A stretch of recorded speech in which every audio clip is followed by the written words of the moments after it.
ఇప్పుడు సెల్ ఫోన్లు కామన్ అయిపోయినాయి. సెల్ ఫోన్ లేని వాళ్ళు లేరు. ఇంట్లో 4 వ్యక్తులు ఉంటే 5-6 సెల్ ఫోన్లు జమ అయినాయి. 4కి 4 కాదు, ఇంకా 2 ఎక్స్ట్రా. ఒక్కొక్కరు 2 ఫోన్లు వాడుతున్నారు. అట్లా ఏమవుతుంది సెల్ ఫోన్లు ఎక్కువ వాడుతుంది అంటే సెల్ ఫోన్తో హై బీపీ. ఎట్లా వస్తుంది హై బీపీ? అధికంగా సెల్ ఫోన్ మాట్లాడే వారిలో రక్తపోటు. చైనాలోని గ్యాంగ్జౌ సదరన్ మెడికల్ వర్సిటీ పరిశోధనలో వెల్లడి ప్రపంచవ్యాప్తంగా 130 కోట్ల మందిలో బీపీ సమస్య వచ్చిందంట. సెల్ ఫోన్ వాడడం వల్ల వాడొచ్చు కానీ అతిగా వాడడం అనేది ఇంపార్టెంట్. ఇక దీన్ని చెప్పింది ఎవరయ్యా అంటే చైనాలోని గ్యాంగ్జౌ సదరన్ మెడికల్ వర్సిటీ చెప్పిందంట. అసలు ఈ చైనా ఫోన్లే డేంజర్. ముందు ఈ చైనా ఫోన్లతోనే రేడియేషన్ ఎక్కువ. ఆ రేడియేషను మన మెంటల్ మీద ఎఫెక్ట్ చూపిస్తుంది. ఇప్పుడు ఏమైందంటే హైబీపీ వస్తుందని చెప్పి మళ్ళీ ఆ చైనా వాళ్ళే తెలిసారు. మరి ఏ ఫోన్లు వాడితే హైబీపీ వస్తుందని చెప్పదలుచుకున్నా తెలియదు. మొబైల్ ఫోన్లో ఎక్కువసేపు మాట్లాడితే అధిక రక్తపోటు హైబీపీ ప్రమాదం పొంచి ఉందని పరిశోధకులు హెచ్చరిస్తున్నారు. దైనందిన జీవితంలో ప్రధాన పాత్ర పోషిస్తున్న సెల్ ఫోన్లతో అంతేస్థాయి అనారోగ్య సమస్యలు కూడా తలెత్తుతున్నాయని ఆందోళన వ్యక్తం చేస్తున్నారు. వారానికి 30 నిమిషాలు అంతకంటే ఎక్కువసేపు మొబైల్ ఫోన్లో మాట్లాడే వాళ్ళు దుష్ప్రభావాలు తీవ్రస్థాయిలో ఉంటున్నాయని, ముఖ్యంగా రక్తపోటు ప్రమాదాన్ని పెంచుతుందని తాజా అధ్యయనం తెలిచారు. వారానికి 30 నిమిషాలంట, వారానికి అరగంటనంట. మనోళ్ళు ఒకటే ఫోను అరగంట కన్నా ఎక్కువ మాట్లాడతారు. రోజులో ఒక్క ఫోన్ అన్నా కనీసం గంట సేపు మాట్లాడతారు మనోళ్ళు.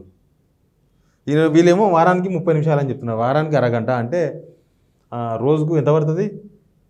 5 నిమిషాలు కూడా పడదు, 4 నిమిషాలు పడుతుంది. రోజుకు 4 నిమిషాలే మాట్లాడాలి నా ఫోన్లు. మనం 4 నిమిషాలు ఒక్క ఫోన్ అన్నా 4 నిమిషాలకు పెట్టేస్తామా? మరి అట్లుంది సిచ్యువేషన్. మన అందుకే చాలామందిలో బీపీ, హై బీపీ ఇట్లాంటి చాలా రోగాలు వస్తున్నాయి అని చెప్తున్నారు వీళ్ళు. ప్రమాదాన్ని పెంచుతున్నారు. యూరోపియన్ హార్ట్ జర్నల్ డిజిటల్ హెల్త్లో ప్రస్తుతమైన అధ్యయనం ప్రకారం చైనాలోని గ్యాంగ్జౌలోని సదరన్ మెడికల్ వర్సిటీ పరిశోధకులు మొబైల్ ఫోన్ నుంచి వెలువడే తక్కువ స్థాయి రేడియో ఫ్రీక్వెన్సీ శక్తి రక్తపోటు పెరుగుదలలో ముడిపడి ఉందని గుర్తించారు. ఇంకా చూడు ఎక్కడెక్కడ ఎఫెక్ట్ ఉందంటే 130 కోట్ల మందిలో రక్తపోటు అంట. ప్రపంచవ్యాప్తంగా 130 కోట్లు. ప్రపంచవ్యాప్తంగా 30 నుంచి 79 సంవత్సరాల వయసు గల దాదాపు 130 కోట్ల మంది అధిక రక్తపోటు సమస్య ఎదుర్కొంటున్నారు. ఇందులో 82% మంది తక్కువ మధ్య ఆదాయ దేశాల్లో నివసిస్తున్న వారే. భారత్లో 120 కోట్ల మందికి పైగా మొబైల్ ఫోన్ల వినియోగదారులు ఉంటే 22 కోట్ల మంది అధిక రక్తపోటు హై బీపీ ఇండియాలో మన దేశంలో 22 కోట్ల మందికి వచ్చిందంట.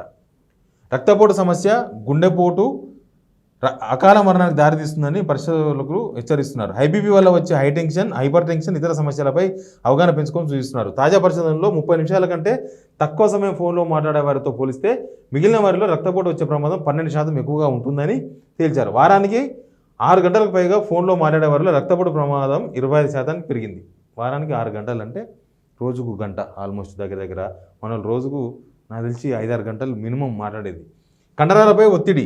మెడ, భుజాలు, చేతుల్లో కండరాల నొప్పులు అత్యంత సాధారణ దుష్ప్రభావాలతో ఒకరిగా వైద్యులు చెప్తున్నారు. ఎక్కువసేపు ఫోన్ పట్టుకోవడంతో కండరాల ఒత్తిడి గురవడంతో పాటు తీవ్ర తలనొప్పి దారితీస్తుందని హెచ్చరిస్తున్నారు. ఫోన్ను చెవికి చాలా దగ్గరగా పెట్టుకుని మాట్లాడడం, ఇయర్ ఫోన్లు, హెడ్ ఫోన్లు నిరంతరం ఉపయోగించడంతో టిన్నిటస్, చెవులో నిరంతరం రింగింగ్ సౌండ్ వినిపించే పరిస్థితి వంటి చెవి సమస్యలు వస్తున్నాయంటున్నారు. ఫోన్ స్క్రీన్పై ఎక్కువసేపు చూడడంతో కంటిపై ఒత్తిడి పెరిగి కళ్ళు పొడిబారడం, చూపు మసకబారడం, తలనొప్పి, ఉబకాయం వంటి సమస్యను దారితీస్తుందని పేర్కొంటున్నారు. అసలు ఈ చైనా వల్లే మొత్తం ఈ ఫోన్ను జనాలకు అలవాటు చేసింది. 100 రూపాయలకు ఫోన్లు, 20 రూపాయలకు ఫోన్లు, 50 రూపాయలకు ఫోన్లు తయారు చేసి జనాల మీదకి వదిలి, ప్రపంచం మీదకి వదిలి ఇప్పుడు మళ్ళీ వాళ్ళే ఇవన్నీ మాట్లాడుతున్నారు. రక్తపోటు వస్తుంది, ఎంత పరిశోధనలో వెల్లడైందని. బట్ చూడండి, ఫోన్లు మాట్లాడితే మాత్రం ఐబీపీ వీళ్ళు చెప్పకపోయినా మనకు తెలుసు ఫోన్ మాట్లాడితే ఎట్లుంటుందో.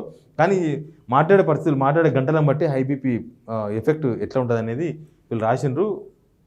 ఆల్మోస్ట్ సదరన్ మెడికల్ వర్సిటీ వాళ్ళు రాసిండ్రు కాబట్టి దీన్ని కొద్దిగా సీరియస్గా తీసుకోవాల్సిన అవసరం అయితే ఉంది. Please subscribe signal TV.